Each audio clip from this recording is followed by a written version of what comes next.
Good morning and welcome to the Core Connection. I'm Mira Rubin and this is Maggie. And today's topic is healing energy. But before we get started, let's take a minute to get present. Take a deep breath in through your nose and hold it. And imagine clean, crisp oxygen flowing into your bloodstream and flooding your lungs and nourishing all your cells and all your organs. And as you exhale any tension, any stress, any negativity, fatigue. And now let's take another deep breath in through your nose and hold it. And this time, imagine brilliant, bright light lighting you up from the inside out, electrifying, energizing, illuminating every molecule, every electron, even lighting your cells up from the inside out to make a beautiful glow out into the world. And as you exhale any remaining tension, stress, fatigue, negativity. And now let's just gently press our palms together very softly. Rub your fingers against your palms. Feel the deliciousness of that sensation of the tickling, the tingling, and just bring yourself present right here, right now. Welcome, welcome, welcome. Welcome, Dennis. Welcome, everybody else.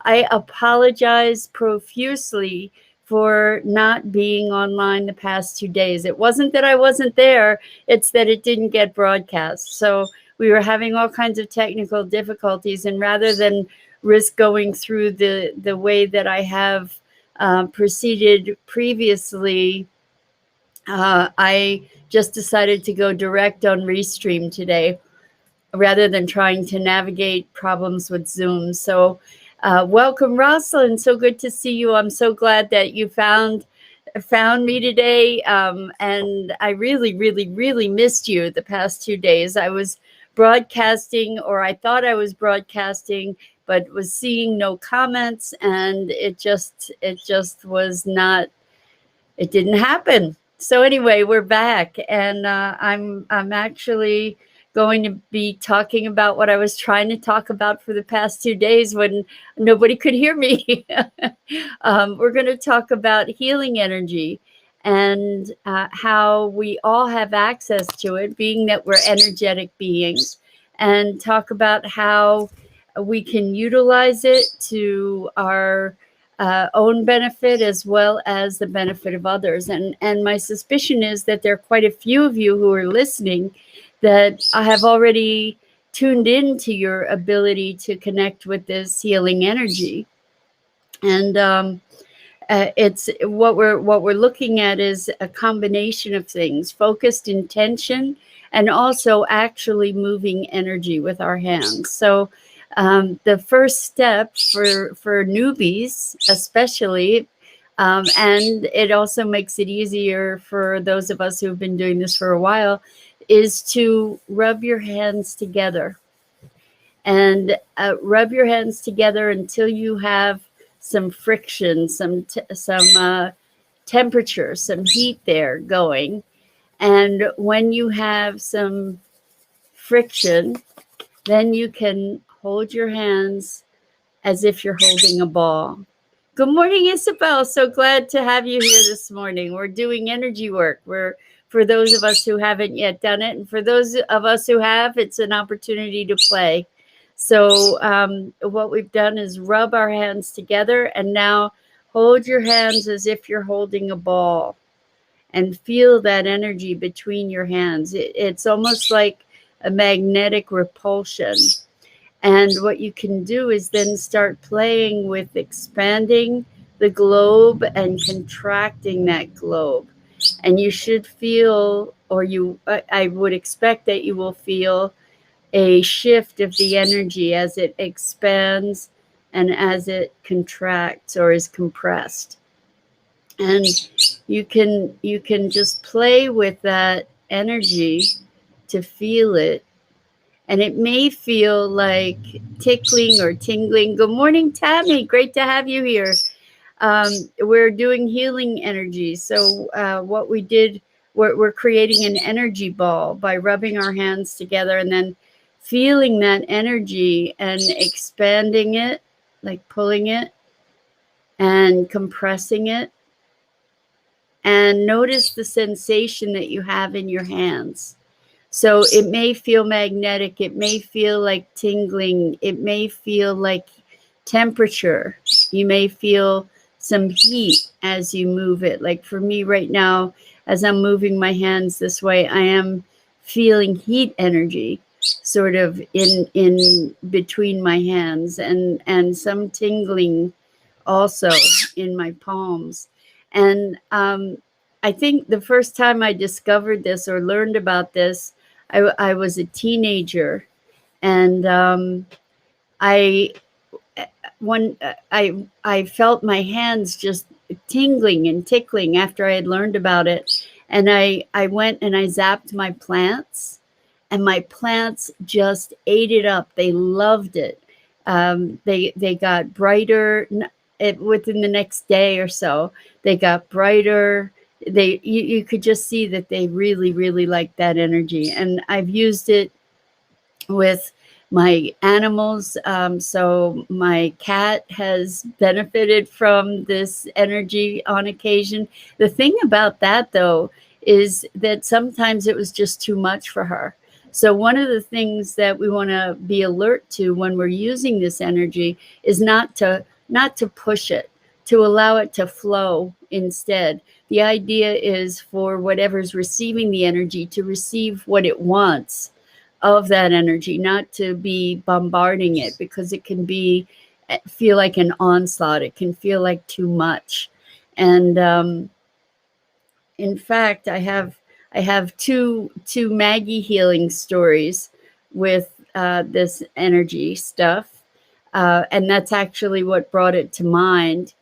Is that on, I guess it was, what's today, Friday, so Wednesday, I had put something away in a china closet, and I was closing the door to the china closet, and I hadn't realized that she had flown and perched herself on the top of the china closet as I'm closing the door. And all of a sudden she shrieked, and I was like, oh my gosh, I've broken her feet.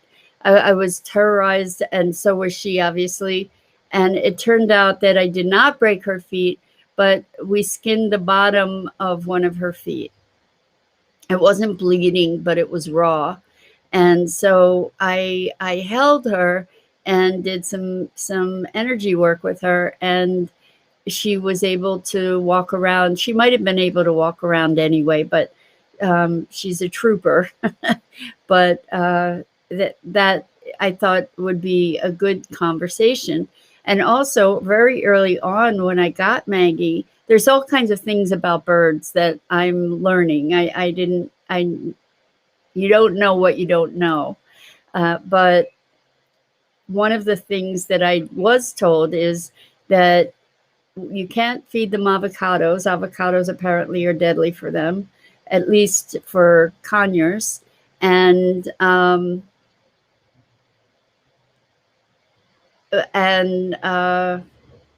then the other thing is that you're not to cook with Teflon, because the fumes or something would hurt the bird. Well, I don't cook with Teflon, but right when I got her, I cooked something on the stove, and my cast iron pan overheated.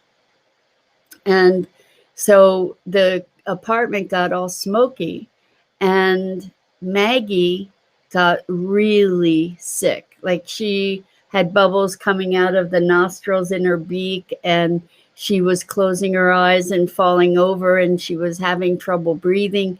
And I just sat with her with this energy for hours. And the next day she was okay. But I called the vet, and the vet said, well, if she made it through the night, then you have a really good chance, because apparently cast iron pans, when they overheat, are also deadly to birds. So what an education, but the healing energy is pretty awesome. Rosalind says, my dog knows how to pet himself. He scoops his head into my hands, even if I'm not intending to let him. It's annoying sometimes, but mostly cute. Maggie's doing the same thing right now, which is really fascinating. Yes, I'm glad Maggie recovered as well. I thought, oh my gosh, I've had this bird for 2 days, and I've killed her. It was horrible. I was petrified.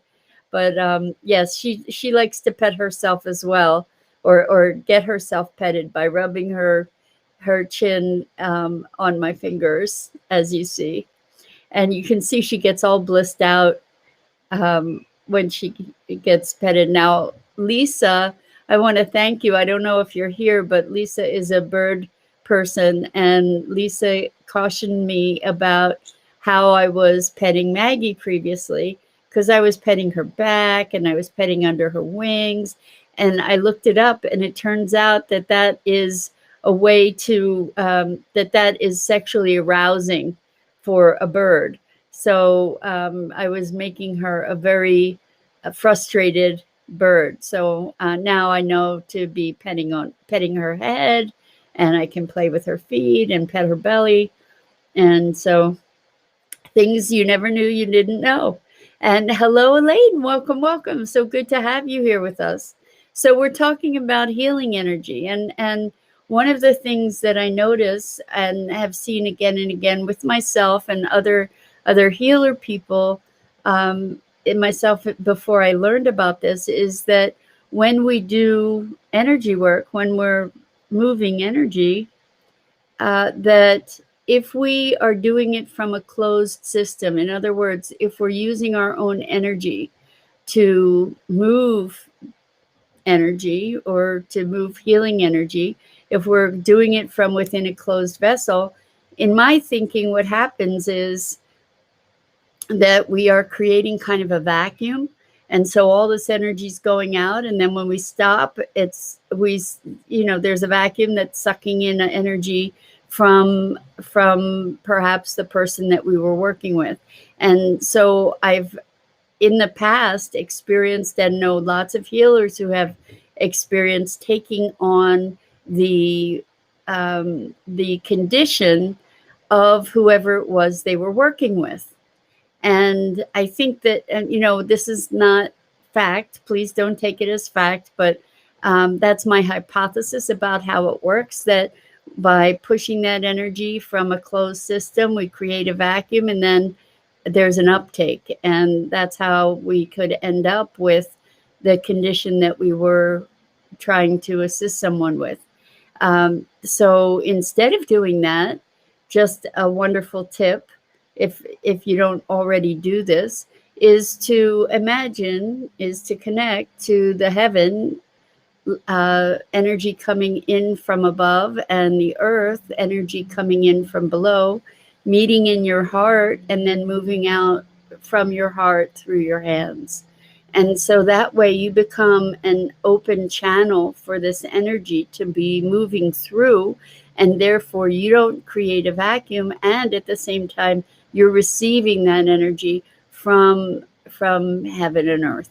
And it heals you also in the process, rather than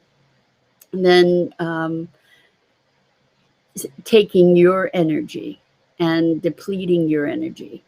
So that's a powerful thing to be alert to, as well as the notion not to be pushing energy, just to be allowing that energy to move so that it can be received. You don't want to force that energy onto anyone. You want to allow it to be received. And that's another thing, is we always want to ask permission to be doing healing work. And along that line, I'm sorry, Rosalind says, so the prana energy is coming from the overhead ether or from the earth or from both. It's coming from, and I kind of like this visualization. Whether it's true or not, I don't know. But this is, again, my hypothesis, is that we take it from the sky and from the earth and move it into and through our heart and out. And so it is healing us. And it is filtered with love from our heart, and then moving outward.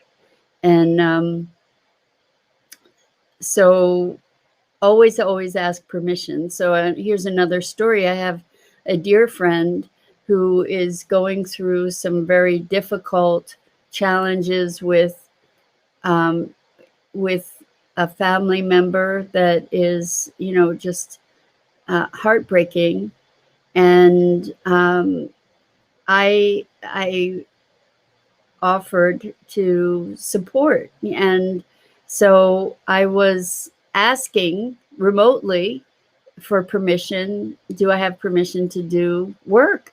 And I kept getting no, no, no, no, no. Until today, I finally got a yes. Now, today, I had permission. And so, who knows what is behind that? Maybe someone's not ready to receive. But we don't want to violate anyone's individual choice. We don't want to be intrusive by pushing our own agenda. And sometimes our desire to help is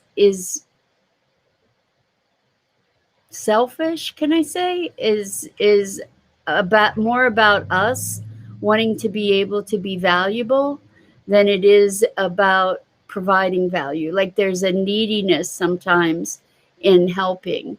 And I think I came across one of the titles from one of these mornings from a long time ago, and it was talking about the difference between helping and supporting. And I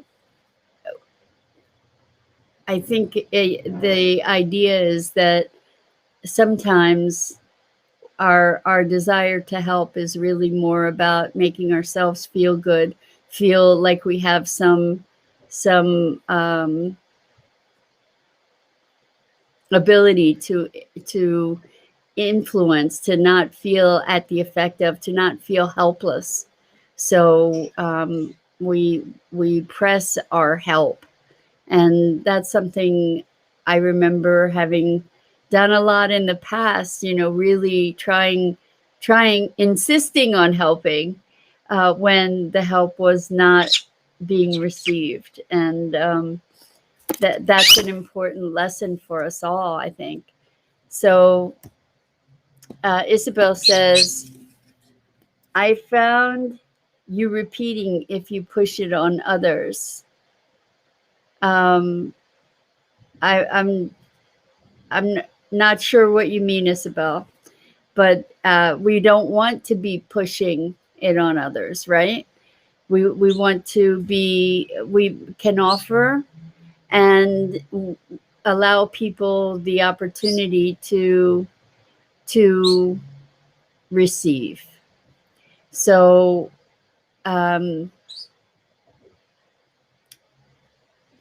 think there's a lot to learn as healer people or helper people, right? We want people to feel more comfortable. We want people to be at ease. We want to be a support. But that's all about us. And when we just allow the energy to move, when we allow people to ask, when we ask for permission, and people grant it or not, that's a very different dynamic than trying to decide for others what's right for them. So Elaine says, we learn from our experiences, so we don't want any interference. It depends on the soul's desired experience and outcome to expand itself. Exactly. Isabel says exactly, and I agree 100%, Elaine. So sometimes people choose to stay in their misery or their pain or their discomfort, and they choose that because that's the lesson that they need at that moment. And so Isabel says we don't have to do it in a way people know. You can pray to help them. Sure, you can, but the thing is asking for permission. So here in this remote state, I've never communicated with this person that finally gave me permission today, but never communicated directly. But finally, I was granted permission, and I think it was a really powerful session. So. And I may never know, right? And Isabel says, yes, they do choose misery. It's really interesting. It's really interesting how so many people choose to suffer and choose to prolong their suffering, even in the face of something that is going to make a difference. I find it fascinating, and the thing that we get to do out of love and compassion is to let go of our need to fix people or to save people from themselves even. It can be remarkable to watch people continually and determinedly stay in their suffering when it's just a very slight shift of perspective that would move them out of that place. Isabel says a lot of people like the victim mode. Yeah, as much as they would never admit it, right? People suffer with being victims for sure, and there's kind of a righteousness around that experience of suffering as well. It's really interesting. I was having a conversation recently talking about a mutual friend, or have someone else talking about this mutual acquaintance. And what they said about this person is that they think that that person equates suffering and love, that by suffering was a way that they showed their love. You know, if you're having a hard time and I'm suffering because you're having a hard time, then that shows how much I love you. Or if I do things that make me suffer but are for your betterment, that's how I show my love. I mean, it's just kind of crazy how we wire all these things together that truly do not belong together. Isabel says, yes, we have to protect our energies too. They drain. Yes. So we, I think that we drain ourselves from when we have this neediness to make a difference, and that self-sacrifice. There's a difference between generosity and self-sacrifice, and self-sacrifice is the path to the victim mode, kind of, in my vantage point anyway. That when we choose willingly to give of ourselves, that's great. When we overextend ourselves, then we've gone into a territory of becoming victims ourselves, making ourselves into victims. And that's this self-sacrificing martyrdom kind of role. And that doesn't serve anyone, really. And Elaine says, pain and suffering may be perceived by the observer outside itself, but the person going through the experience may see it differently. I've experienced this many times, and when done, they see differently. I used to be that person. I agree, Elaine. So what I understand you're speaking to is the perspective from outside. It's so easy oftentimes to see a dynamic that's occurring for a person that's experiencing suffering. It's it's amazing that it seems so obvious. And then from within the situation, the perception is very different.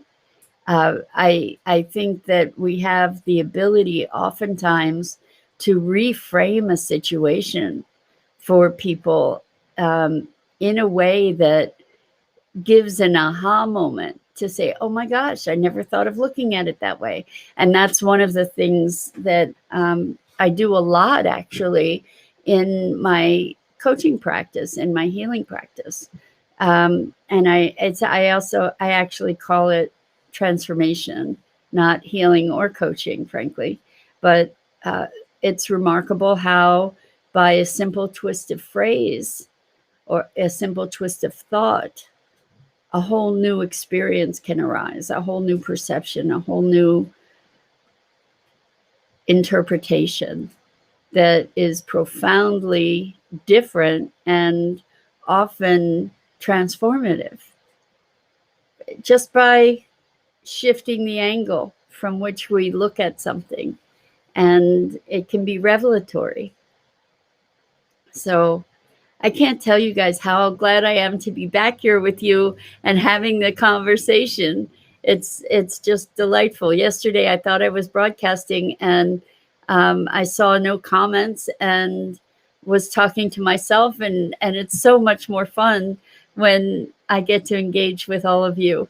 So Elaine says, the only way someone else's energy can affect me is if there is something in me coming forward to be released as well. Exactly. So we are, the experiences we have, we are ultimately responsible for. We ultimately generate those experiences. And other people are a reflection, and we're a reflection.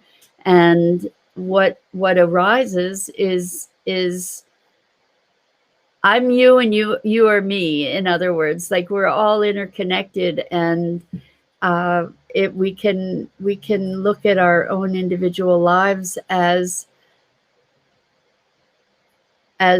ourselves, as the creators of our universe. So in some aspect, and I don't know how complete it is, but in some aspect, I create you, you create me, and we interact with the world of our creations. So you have whatever perception of me that you have, thereby are creating me. I may or may not exist as a separate entity from you. The jury's still out on that for me. Again, my hypotheses, not truth here. Look and explore and discover for yourselves. But yeah, my experience of you is my experience, right? Your experience of me is your experience. So yeah, I think that's it for today. And Elaine says, for me, all is a reflection. That's 100% true. So it's such a joy to be with you. It wouldn't have been a complete week without being able to reconnect and share this time together. So I wish you a wonderful, wonderful weekend. I'm Mira Rubin. This is The Core Connection. And Maggie and I go live each weekday morning at 9 a.m. Eastern on the Enlightened World Network Facebook page. And I so encourage you to go check out the other wonderful programming on Enlightened World Network. Wonderful community, heart-centered folks. And let's see, I think beautiful blessings to you and everyone else, Elaine. Have a wonderful, wonderful weekend. And happy Mother's Day. I didn't realize it was Mother's Day already. How did that happen? So happy Mother's Day, and lots of love to each and every one of you.